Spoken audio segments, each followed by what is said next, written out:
First of all, this is not true. So I'm not a good speaker. My English is lousy, and I just want to. And I'm pretty mediocre. So I'm biting fingernails, for example, or I was getting a haircut and it didn't work as well. So whatever. So whatever I want to talk to you. First of all, I want to tell you what I'm not talking about. So I'm not talking about sustainability, because, as you might know, sustainability is pretty boring. Yeah. So if I would ask you, how's your relationship with your boyfriend, would you say sustainable? And I would say, I'm sorry for you. So,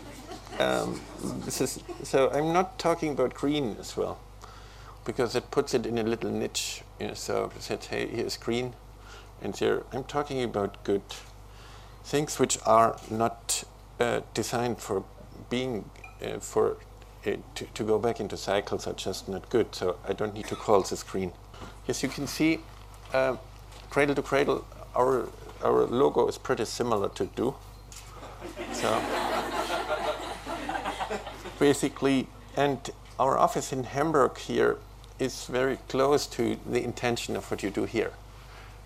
It's based in the Patriotic Society in Hamburg, and Patriotic Society was formed in 1765, basically to use English and French Enlightenment period for peaceful transformation.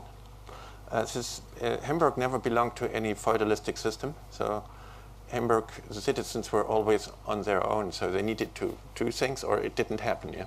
So doing was key for the citizens of Hamburg. So what they did is they, for example, made the first banks in Europe for poor people. Yeah? So they made the first libraries, public libraries, for example. The first wastewater treatment systems in Western world have been done in Hamburg, because of the citizens of Hamburg who said, if we don't do it, nothing happens. And in a very strange way, our President George Bush in the United States, where I'm working mostly out of, is very beneficial for us, because he says, I'm not that smart and I don't do it. Yeah? And he clearly says that he doesn't do anything, which is nice. Last November I was in Australia, and George Bush was there and said, I'm so glad to be in Austria. Because he didn't know the difference. Yeah? But then, when it came to Austria, he was thinking about oil and OPEC. Yeah? And so he was opening the OPEC conference, yeah, for the oil exporting countries. But it was the APEC conference, yeah, of the Asian Pacific economies. Yeah? So when we have him as our president, we know we cannot wait for the government, yeah, to do anything. It's up to us. Yeah? And that's why I'm very thankful for your initiative here, because it's clear it's up to us. You know, we cannot wait for the government. And what we do is we analyze things. I'm a chemist. And first, what I do, I analyze what I have. So I put products in a glass box, and the most simple thing is just to look what is off-gassing from there. Yeah, so what comes out of this product? Like when you have every signal, what you see here is at least one chemical. Yeah. And we find in the usual Mattel toy up to 30 carcinogens. Yeah? These things never have been designed for children. They're made in China, in Malaysia, and they for $1, and they're on the market for about 20 euros in Europe, for about 16 pounds, whatever. Yeah, so every signal is at least one chemical off-gassing. And it's not only for the toys, it's all different type of stuff is like that. The indoor air quality in a normal building, yeah, normal one-family house is about 3 to 8 times worse than outside urban air, because nothing is designed for indoor use. So in 2003, I got the Green Chemistry Award by the US President Bush, and I used the opportunity to say, look, dear Mr. President, you don't need to go to Iraq to find chemical weapons. Here they are. Yeah? Yeah. So, and therefore, if you talk about homeland security, this is a homeland security problem, because asthma is now by far the most relevant children's disease, by far. And this is never designed for children. And if you define terrorism, then this is when you expose children to carcinogens when they just want to play. Yeah? And when we are even not able to make safe children's toys, yeah? What about the other stuff? Yeah? I can show you as well a lot of other things, like here. these are heavy metal contents in McDonald's toys, for example, or in Polly Pocket, etc. Nickel, arsenic, selenium, cadmium, antimony, thallium, lead. Never designed for children, just to be cheap and to make a lot of money with. And here you can see it's a conference back of the Dutch Polymer Institute plastic industry, and you see there are much lower peaks than in the Mattel toy. There's only a few really strong peaks, but it stinks very strongly. So, and it has a nice label in it, which says nylon, azo-free, low cadmium, made in China. And and you think, oh, so you really think about it. Azo is strongly mutagenic. It's a type of colors. And that when you think, oh, that's great, made in China, low cadmium. So we analyze what we have, and we find 5 grams of lead basically in it. Yeah. So never. Yeah. So it's but the cadmium is relatively low. It's 88 milligrams. It's still 88 times more than it's legal in European sewage sludge. Yeah. So, but it's low compared. It could be higher. Yeah. So it's like when you see these brochures which says printing this brochure saved 20 trees. Yeah.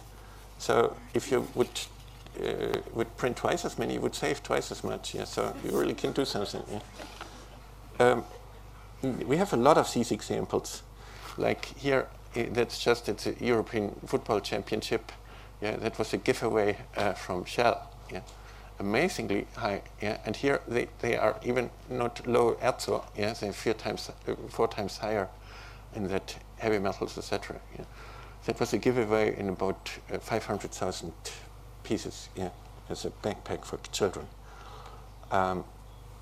And what we can do is, sure, we can say this is free of. Yeah, I invite you for dinner and say this is free of chicken. Yeah, so yeah, I can do this. For example, Volkswagen does this. They make brake pads. Yeah, they say for brake pads, and they say on it is it free of asbestos. Yeah? Everybody thinks, oh, great, free of asbestos. Yeah. They do something. You know, the European Union is banning asbestos, and so you think, hey, really, they really get it different to our president in the United States. They get it, but what they put in instead of that is antimony. Yeah, and this is a much stronger carcinogen, but it's free of. Yeah. So it's like when you're convicted to death, and somebody tells you, and you're not shot. So it doesn't help you that much. So we analyze all different types of things, and definitely buildings are key. Yeah, and because buildings are relevant for 2/3 of all the energy uses, and the built environment is key for 2/3 of all the material flows. And we analyze indoor air quality. And here, for example, we have phthalates as one of the peaks. We look at all different types of stuff with that. And when we now try to save energy, we are sealing buildings basically where nothing is designed for indoor use. Yeah.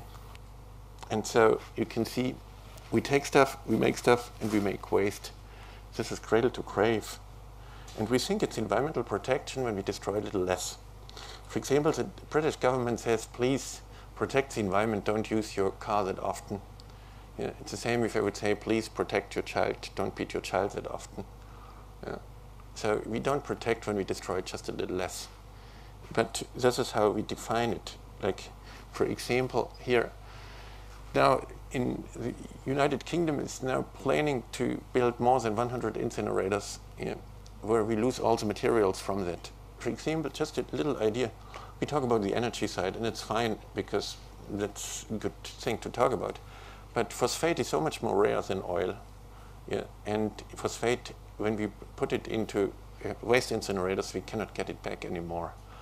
And we are now already, our sewage sludge, which we have here in Europe, has about twice as much phosphate in it what the Chinese are mining as phosphate rock. Yeah? And so there's far more uranium being mined by the phosphate industry than it's used in all nuclear power plants, far more.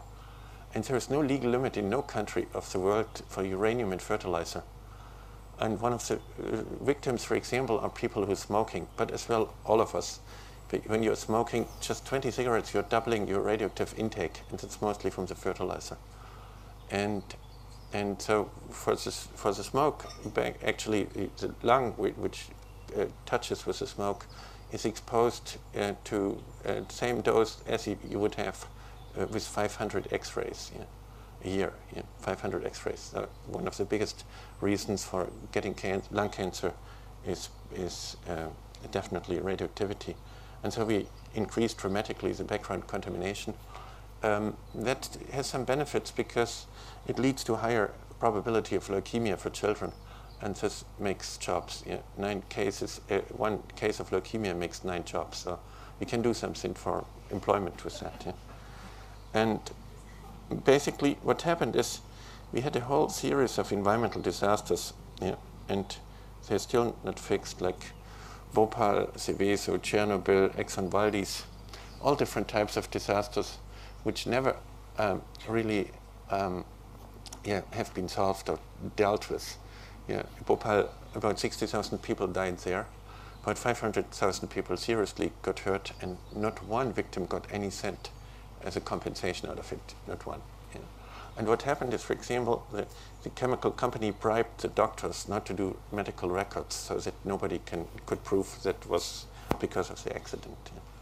And so this generated this feeling somehow that we are bad for this planet, and somehow it looks like that. Like you can see, that's what we leave behind. We have about 6 to 8 million tons of plastic every year going into the oceans. There are more whales, more turtles, more seals, more albatrosses being killed by plastic waste than by anything else, because they take it up and then they cannot digest it, and at the end the whole animal consists out of a big stomach and they die. There are regions in the Northern Pacific where the plastic concentration is up to 8 times higher than the plankton concentration. So because it stays there. So somehow we got this feeling that we are paying for this planet, and it would be better if it wouldn't exist.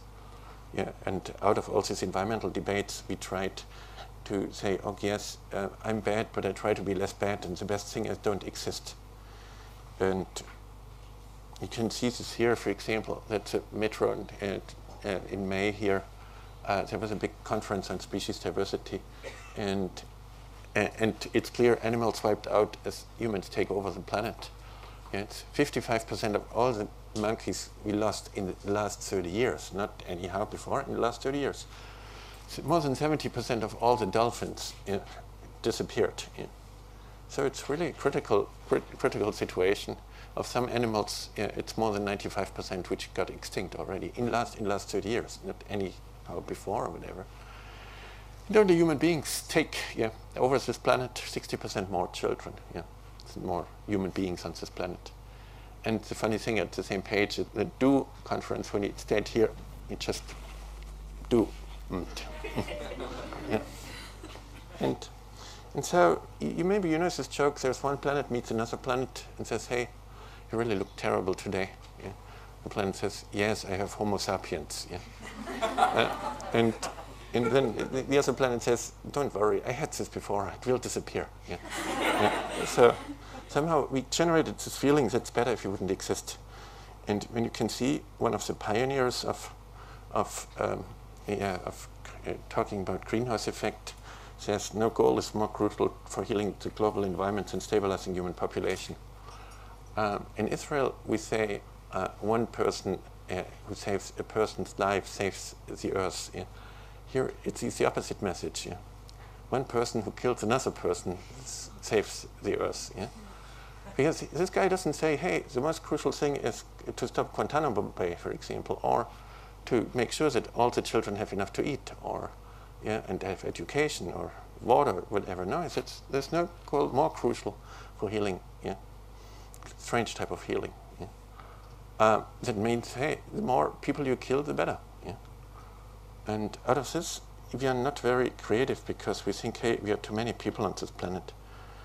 And what happens? We let them die on purpose, there's no doubt.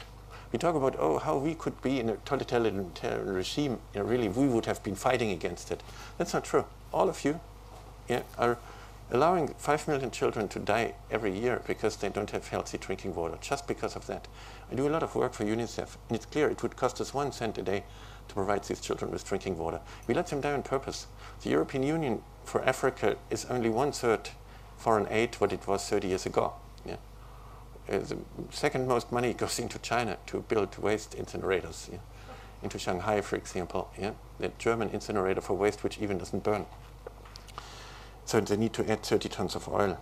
But are we really too many? That's a key question. And therefore, it's not. Look at ants. The key message of today is look at ants, look at the biomass of ants.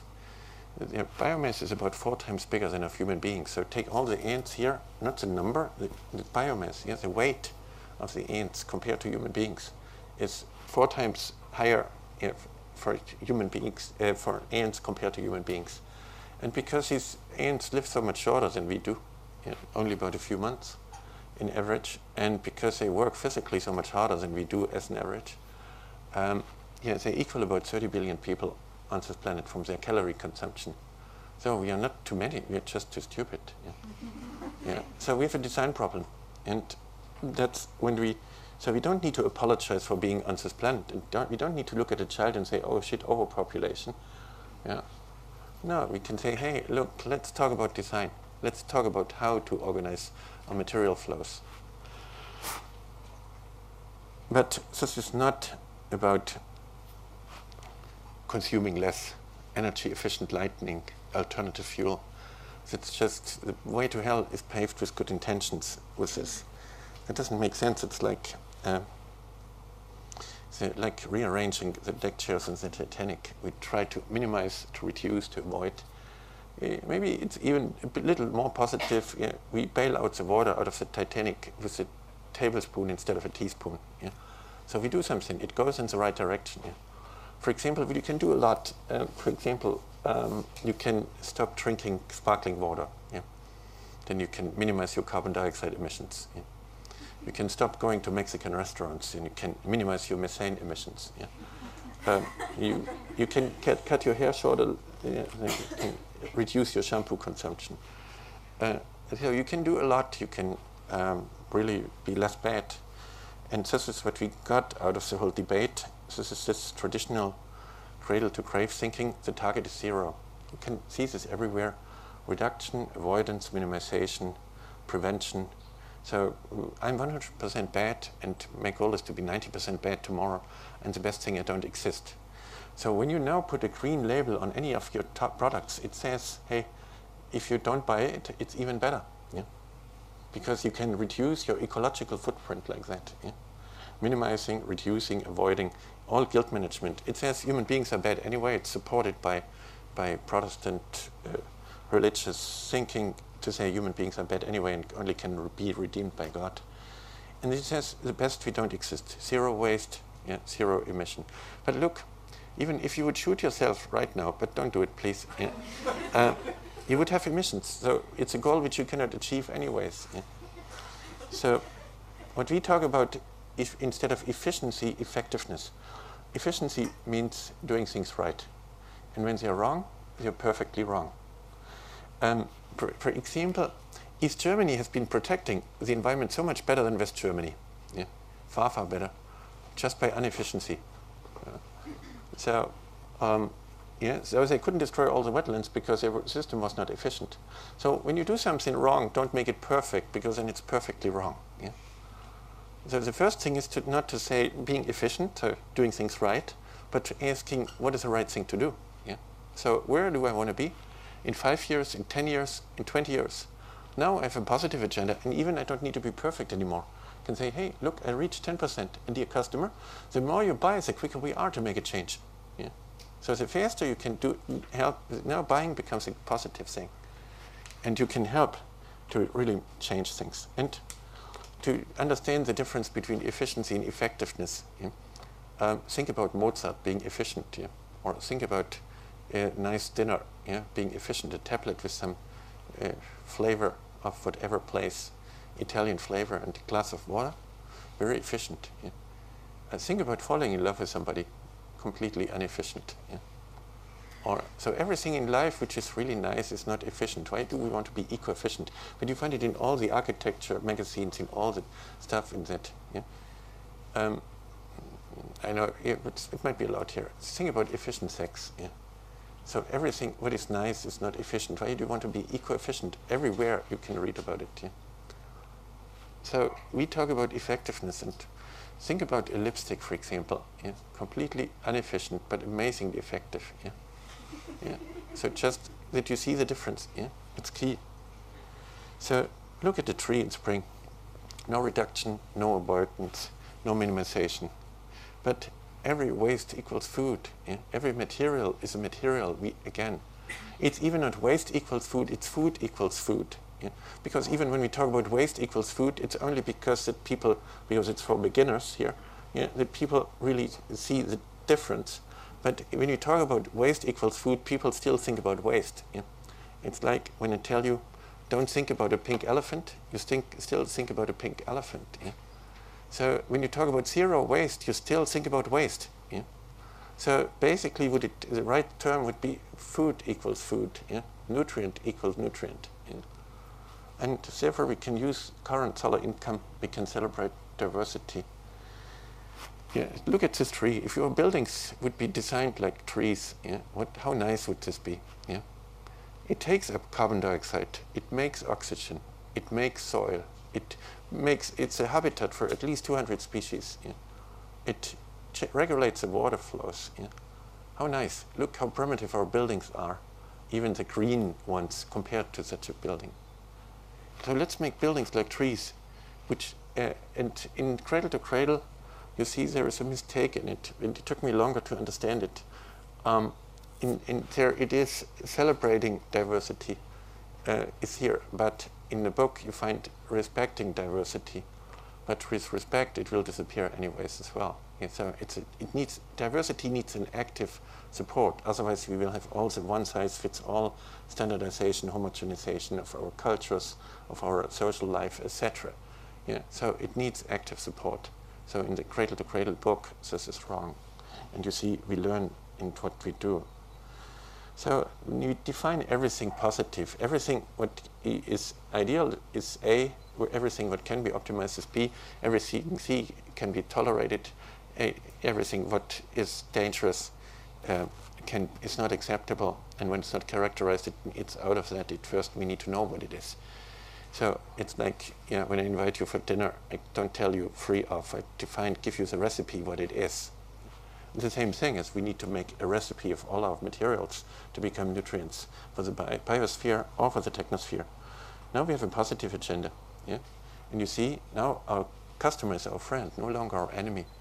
Yeah? So we have a support strategy, which means, hey, it's not about being less bad, it's about being good. Yeah?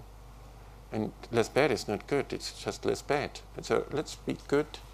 Therefore, we need to distinguish between two cycles, like brake pads, like shoe soles, everything what gets consumed, like detergents. Everything needs to go in a biological cycle. Everything what is just used, like a computer, needs to go back in a technical cycle. But as well, if we would talk tomorrow in a workshop, it's not about cycles, not at all, because I don't want to do the same thing over and over again. Yeah. Normally, they bring you in a different place when you do the same thing over and over again. Yeah, so bumping your head against the wall or something like that. Yeah.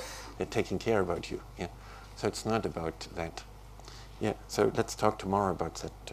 So we reinvent everything to be good for the biosphere or for the technosphere. Everything what gets consumed, like brake pads, becomes a biological nutrient. Here, for example, these are the first edible fabrics. We choose every material in fabrics because in the European Union, the pieces you cut off when you make office furniture or when you make a sofa are so toxic that they need to go into hazardous waste incinerators. But the product goes on the market. But when you sit on your sofa, you actually eat the sofa, you take it up. So what we did is we only choose edible materials. So you can cut them in small pieces and put them in your muesli, for example, if you want. But the thing is now the pieces which are cut off can go into gardening. Yeah.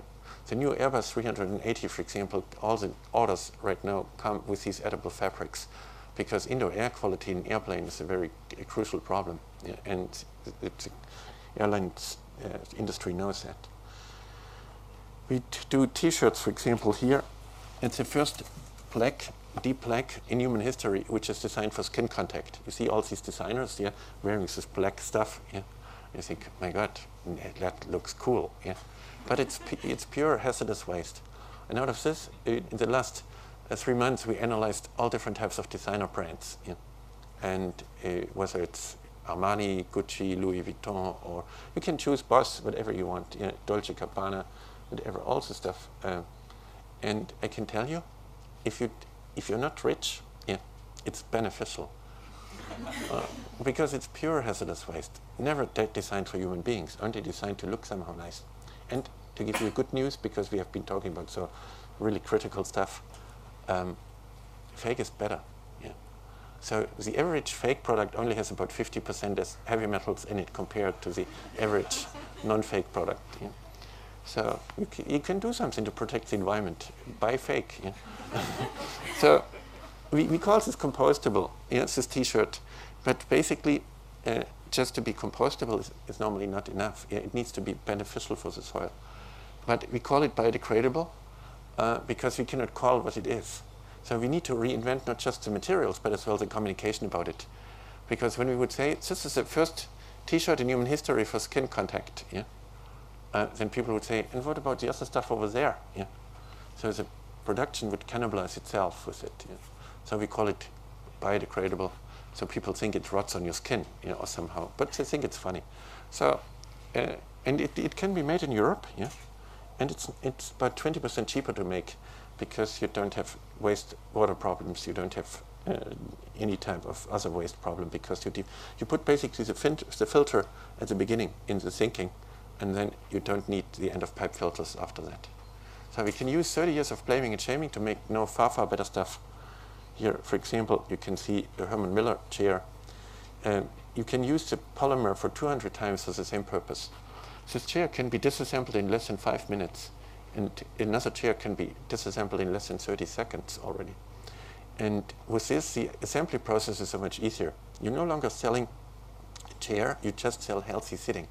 This is the first chair in human history designed for indoor use. Yeah. It doesn't stink, but that's not enough. It's a technical nutrient, because it doesn't get consumed. It's only used as a service. It's the most profitable chair of Herman Miller in the whole company history. And the best-selling chair is a steel-cased chair from called Think. Yeah. And this chair, there's no other chair ever sold in that many copies. And it's the most profitable chair by Steelcase. Steelcase is the world's largest maker of office furniture. So this is not anyhow a nice idea. Yeah. You can see here, this is a carpet. Yeah. This carpet is no longer sold as a carpet, it's just sold as a floor packaging insurance. It's a technical nutrient. And then you don't need to use the cheapest thinking stuff anymore. You can use the best materials. And these materials can go back into cycles. But this is no longer about durability. Yeah? People always talk about the product life cycle. But first of all, there is no product life, except our children. There are no living products. And we only make human projections that, yes, for environment it needs to last long. That's not true. We need defined use periods. Think about this computer and say, hey, this computer lasts for 50 years. Everybody would say, what an idiot. Yeah? So, yeah. So durability is a human projection. We want to live forever, so our products should live so long. Yeah? But basically, in nature, it's not like that. So but this is a technical nutrient, a biological nutrient. Here, this is a mirror chair again. Here is this 32 seconds for the technical nutrient of steel case, the zinc chair. 32 seconds. Yeah. Can you imagine how easy the assembly process is when you think about the disassembly? And this is all technical nutrients, yeah, going back into technical nutrient cycles. Philips works on these products now with thousands of scientists, because it's just a positive agenda. You don't need to apologize every morning to be there. Yeah? Say, oh, I'm so sorry that I'm an engineer. No, can develop systems out, because people are not creative when you question their existence. Yeah? When you say, hey, it would be better if you wouldn't exist, you cannot be very creative. You cannot be very friendly as well. You become greedy because you think somebody else eats your lunch. Yeah? And therefore, the first thing is to accept human beings and to celebrate human beings and human creativity on this planet. You don't need to say, oh, Mother Nature is so good and we are so bad. Yeah? I want to point out that the strongest carcinogens are still natural chemicals. And cancer, for the collective, is necessary to adjust the gene pool to changes. For the individual, it's a disaster, but for the gene pool, it's beneficial. Yeah? So we don't need to say, oh, Mother Nature is so good. Yeah? The strongest carcinogens are natural substances still. And as well, the most toxic substances are natural substances. But nature is not stupid. Yeah? So it's a partnership. It's learning from nature. Nature never makes things which accumulate in a biosphere, for example. Our institute is testing breast milk for more than 17 years, and there's not one sample which could be sold as drinking milk, not one. Yeah? And we find up to 2,500 chemicals in breast milk. Yeah? Nature would never do this, because it's stupid. Even if it would not be negative for the baby, it would be at least chemical harassment. Yeah? The baby didn't ask for that. Yeah? So why does it get exposed to all different types of chemicals? Yeah? And a lot of these chemicals destroy fertility, are amazingly negative. But to be clear, that there's no misunderstanding. So whenever you have a child, and I can highly promote this, to have this, because it's so much a positive change in your life, and you really understand where priorities are and what really matters when you have children. But when you have some, breastfeeding makes sense for about 6 to 9 months, not longer. Yeah? And it's better. Even in the chemicals in there, it makes sense because it helps to build up an immune system. And most of the chemicals just flush through because they are not metabolized, because the liver doesn't work for the first 6 months, basically, and so it just flushes through. And it's good for the mother, because she can detoxify herself. Yeah. We don't have similar things for men. Yeah, so we can make a change with this, and we can look at transitions as well. Yeah? Like, for example, with such a system, plant-based systems, learning from nature, partnership with nature, we can clean about 80% of the contaminants inside of buildings.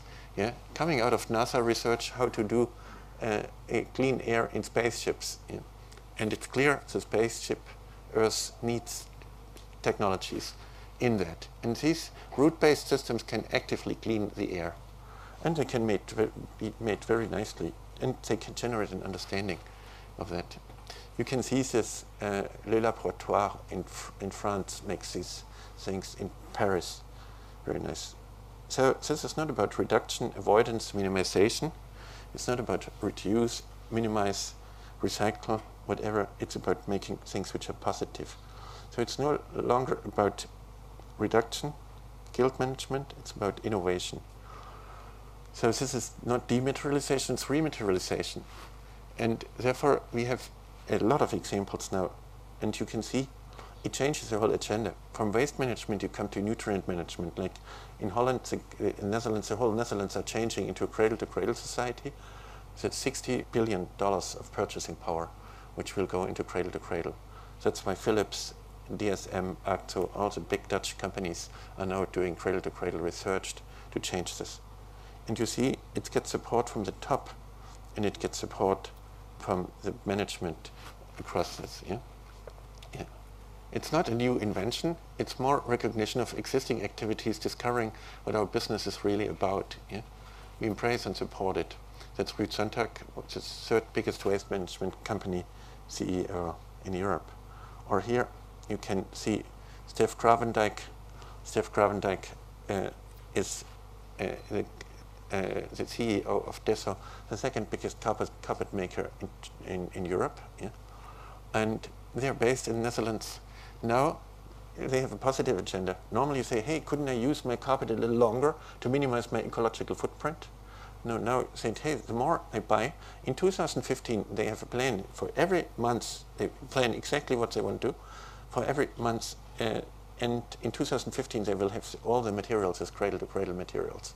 Going back into technical nutrient cycle, because you don't consume a TV set, you don't consume a carpet, you only use this as a service. So we will come up with a cradle-to-cradle TV where you just sell 10,000 hours of watching TV. So really pay per view. Yeah? And the materials go back into cycles. And then we can do different things, and this is more for the workshop tomorrow. I will run through that, I'm already too late. But it's about that you really can form communities around it, all different types of companies here just for the Netherlands as a platform. The Netherlands are an interesting society because the population density is higher than in any other country in the Western world. So they cannot have a culture of control because otherwise they would cannibalize each other. So they have a culture of support. And it is as well because 1/3 of the country is below sea level. Yeah. So if you don't support even your neighbor, even you don't like your neighbor, you need to support your neighbor, otherwise you would drown. Yeah. So even because if your neighbor cannot take care of the dike, yeah, then you would drown. Yeah. The same thing is with nature. They cannot say, like Prince Charles, Mother Nature, yeah, because whoosh, they would drown the next time. Yeah. So it's always a partnership with nature. This is why it's so successful in the Netherlands.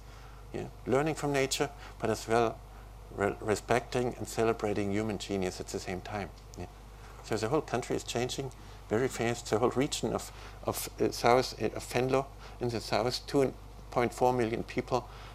Every institution, every school, every kindergarten, every hospital, every company, every public domain, etc., decided to become cradle to cradle. And it's amazingly fast. And in 2012, there will be the Floriade, it's the World Olympics of Flowers, basically, in the Netherlands, with millions of visitors, and it will be a complete cradle-to-cradle event. Every material will be beneficial for the biosphere or for the technosphere. So we can make a change. We only need to decide about it, and the thing is we need to learn to celebrate the human footprint on this planet.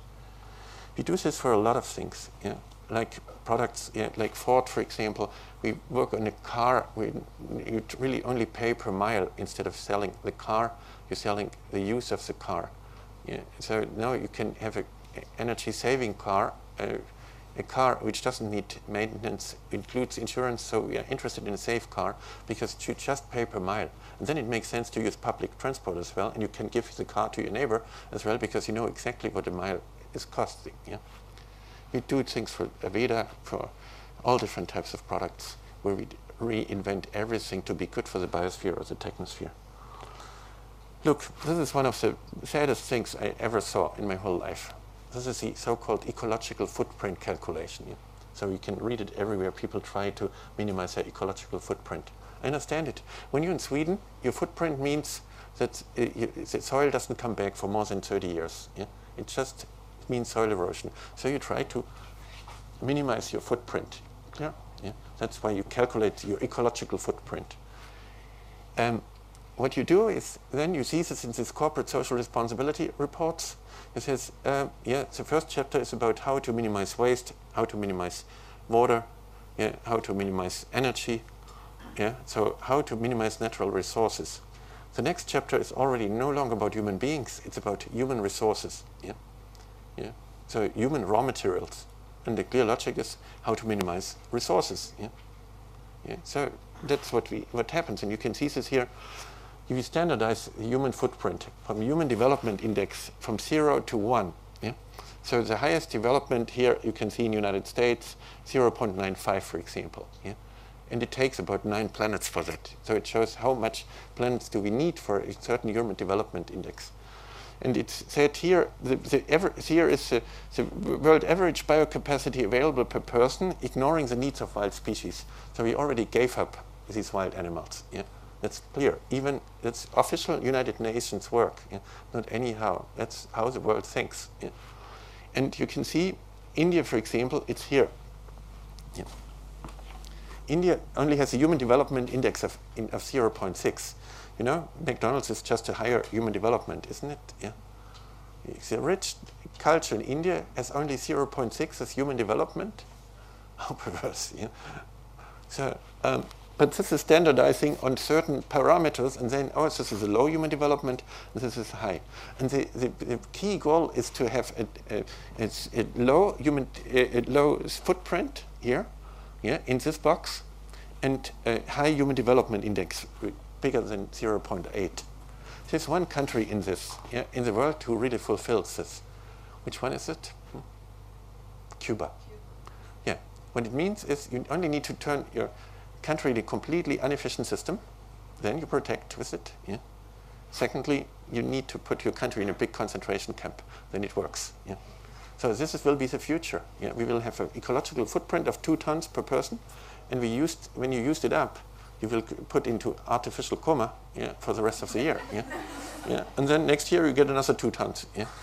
So we are facing this ecologism already in a lot of these things. Yeah? And we talk about carbon neutral. Yeah? So you want to be carbon neutral? Yeah? You want to be zero? That says, hey, it's better you don't exist. Yeah? We are a pain for this planet. We don't exist. By the way, you can see Saudi Arabia has a very high human development index. Yeah? And you know why? Because women are not allowed to drive, maybe. Yeah? Could this be an idea? Yeah. Can you really think that Saudi Arabia has a high human development index with how they just treat their people? Yeah? Amazing. So what I'm talking about, I want to have a big footprint because I'm important and you are important and you are key for the future of this planet. Yeah? So I want to have a beneficial footprint. Yeah? I want to be good for the others, not less bad. I don't want to apologize that I'm here. I want to be beneficial for the others. So we can be good. And because we don't just want to live like ants, yeah? We need to have technical nutrients as well. You cannot make energy-saving windows without heavy metals. Yeah? Because you need them, because otherwise they don't work. But these are technical nutrients for technical cycles. So what do you think about really to say, hey, what are the do's? Yeah? Do celebrate children. Do celebrate abundance. Yeah? Do think of nutrients. Do buildings like trees. Do solar income. And do. Yeah? We do. This is in the middle. This is a new English version of Cradle to Cradle with some updates in it. There are different versions. The Chinese one has been printed 15 million copies, but the Chinese will not get it. There's no way. First of all, it needs a free society. Yeah? When you cannot have blaming and shaming, all different types of things, then you cannot learn about stuff. And it needed a period of eco-efficiency because we needed to learn about toxicity and material flows. But that time is over now.